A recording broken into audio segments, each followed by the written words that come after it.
এই সরিষার খোলটা আমরা 3-4 দিন পচিয়ে সেটা গাছে ব্যবহার করি, কিন্তু এটা কিন্তু দেয়া যাবে না। এটা কমপক্ষে আপনাদের 10 থেকে 12 দিন এটা এইভাবে পচাতে হবে।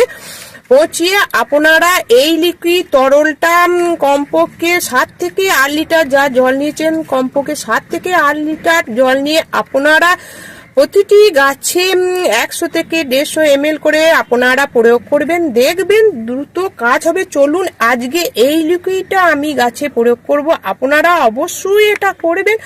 এটা আপনারা কমপক্ষে 10 থেকে 15 দিন অন্তর এইটা করতে পারেন, বা এটা মাসে একবার করলেও এটা দুর্দান্ত কাজ হবে। অবশ্যই এটা আপনারা করার চেষ্টা করবেন, কারণ এর মধ্যে সমস্ত তেলটাই থেকে যাচ্ছে। চলুন তাহলে আমি গাছে প্রয়োগ করছি সেটা দেখাচ্ছি। তাহলে আমি আজকে এটা তৈরি করে পেস্ট করে দেখালাম না, এটা আমি পরিমাণটা বলে দিলাম, আপনারা